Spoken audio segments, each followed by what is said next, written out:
Assalamualaikum warahmatullahi wabarakatuh. Perkenalkan, nama saya Fikih Nurfazani Falah dari kelas A2 dengan NIM 211F10313. Di sini saya akan memenuhi tugas UTS aksesibilitas dengan dosen pengampu Bunda Sugihartati. Untuk yang pertama, konsep dasar disabilitas dan aksesibilitas. Disabilitas. Penyandang disabilitas merupakan kelompok masyarakat yang memiliki keterbatasan yang bisa mengganggu peran aktif mereka dalam kehidupan sosial.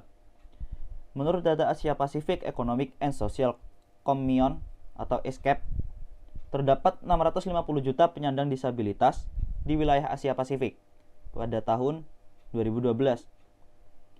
Disabilitas disebabkan oleh gangguan kesehatan pada usia muda, penyakit kronis atau akut, cedera akibat kecelakaan, perang, huru-hara, dan bencana. Jenis disabilitas: fisik, intelektual, mental, dan sensorik. Dampak: mengalami hambatan untuk dapat berpartisipasi aktif dengan warga lainnya berdasarkan hak yang sama. Convention on the Right of Persons with Disability atau CRPD. Semangat penghapusan diskriminasi dimulai sejak pemerintah Indonesia meratifikasi CRPD. CRPD juga mengatur kekuasaan dan kewajiban negara pihak dalam pelaksanaan hak-hak penyandang disabilitas. Konvensi Hak Penyandang Disabilitas merupakan titik awal dan titik terang untuk mempromosikan dan meningkatkan perlindungan hak-hak penyandang disabilitas. Dasar hukum disabilitas. Untuk yang pertama, Resolusi PBB nomor 61/106 tanggal 13 Desember 2006. Untuk yang kedua, Undang-Undang nomor 39 tahun 1999. Untuk yang ketiga, Undang-Undang nomor 11 tahun 2009. Untuk yang keempat, Undang-Undang nomor 4 tahun 1997 pasal 6. Untuk yang kelima, Undang-Undang nomor 39 tahun 1999 pasal 41 ayat 2. Untuk yang keenam, Undang-Undang nomor 4 tahun 1997 pasal 6. Aksesibilitas. Aksesibilitas adalah ukuran kemudahan untuk menjangkau suatu lokasi atau tempat. Kemudahan untuk mengakses atau mencapai suatu tempat atau lokasi sangat tergantung pada berbagai faktor yang mendukung proses perpindahan. Undang-Undang Penyandang Disabilitas mendefinisikan aksesibilitas adalah kemudahan yang disediakan untuk penyandang disabilitas guna mewujudkan kesamaan kesempatan. Pasal 1 angka 8. Landasan hukum aksesibilitas. Landasan hukum aksesibilitas adalah Undang-Undang Dasar Negara Republik Indonesia nomor 8 tahun 2016 tentang penyandang disabilitas. Yang pertama, pasal 1 ayat 8 yang menyatakan bahwa aksesibilitas adalah kemudahan yang disediakan bagi penyandang cacat guna mewujudkan kesamaan kesempatan dalam segala aspek kehidupan dan penghidupan. Untuk yang kedua, pasal 10 ayat 2 yang menyatakan bahwa penyediaan aksesibilitas dimaksudkan untuk menciptakan keadaan dan lingkungan yang lebih menunjang penyandang disabilitas dapat sepenuhnya hidup bermasyarakat. Asas aksesibilitas. Yang pertama, kegunaan. Setiap orang harus dapat mempergunakan semua tempat atau bangunan yang bersifat umum dalam suatu lingkungan. Untuk yang kedua, kemudahan. Setiap orang dapat mencapai semua. Untuk yang ketiga, keselamatan. Setiap bangunan yang bersifat umum dalam suatu lingkungan terbangun harus memperhatikan keselamatan bagi semua orang. Untuk yang keempat, kemandirian. Setiap orang harus bisa mencapai atau masuk dalam mempergunakan semua tempat atau bangunan yang bersifat umum dalam suatu lingkungan dengan tanpa membutuhkan bantuan orang lain. Prinsip aksesibilitas. Yang pertama, memberikan kemudahan dan hak yang sama dalam menikmati semua fasilitas umum dalam segala aspek tanpa mengabaikan sekelompok masyarakat karena kecacatan. Untuk yang kedua, semua orang harus mencapai, masuk dan mempergunakan semua fasilitas yang ada dalam suatu kawasan binaan tanpa menjadi objek belas kasihan atau object of charity. Prinsip yang harus dipatuhi. Untuk yang pertama, adil dalam penggunaan. Desain harus dapat digunakan dan dipasarkan untuk semua. Untuk yang kedua, fleksibel dalam penggunaan. Desain yang mengakar pada lebarnya jarak antara pilihan dari penggunaan. Untuk yang ketiga, sederhana. Desain mudah dimengerti, tidak memerlukan pengalaman kursus, pemahaman bahasa atau level konsentrasi tertentu. Untuk yang keempat, mudah dipahami. Desain yang tercipta efektif kepada semua pengguna tanpa memerlukan tingkat kemampuan sensorik atau indera tertentu. Untuk yang kelima, mentolerir adanya kesalahan. Desain yang tercipta mampu meminimalkan risiko atau kemungkinan yang merugikan kecelakaan yang tidak diinginkan. Untuk yang keenam, tidak memerlukan upaya fisik yang berat. Desain dapat digunakan secara efisien dan nyaman dengan kelelahan minimum dari segi energi. Untuk yang ketujuh, ketepatan ukuran ruang untuk mencapai dan menggunakan tanpa memerlukan tingkat ukuran tubuh, postur, dan kemampuan mobilitas tertentu. Macam-macam hak aksesibilitas. Yang pertama, aksesibilitas fisik, dan yang kedua, aksesibilitas non-fisik. Aksesibilitas fisik dan non-fisik bagaikan dua sisi mata uang yang tidak bisa dipisah-pisahkan. Karena jika satu mata uang itu tidak tergambar, maka uang tersebut tidak akan dapat dibelanjakan. Untuk itu harus sama-sama diterapkan jika kita ingin memberdayakannya. Aksesibilitas fisik, sarana dan prasarana umum. Aksesibilitas pada bangunan umum. Yang pertama, akses ke, dari, dan di dalam bangunan. Untuk yang kedua, pintu lift untuk bangunan bertingkat. Yang ketiga, tempat parkir dan tempat naik turun penumpang. Untuk yang keempat, toilet. Yang kelima, tempat minum.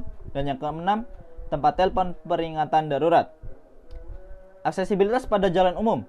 Yang pertama, tersedia akses ke dan dari jalan umum. Untuk yang kedua, akses ke tempat pemberhentian bus atau kendaraan.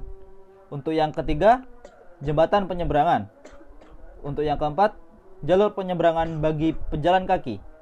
Untuk yang kelima, tempat parkir dan naik turun penumpang. Untuk yang keenam, tempat pemberhentian kendaraan umum. Untuk yang ketujuh, tanda-tanda atau rambu-rambu dan atau marka jalan.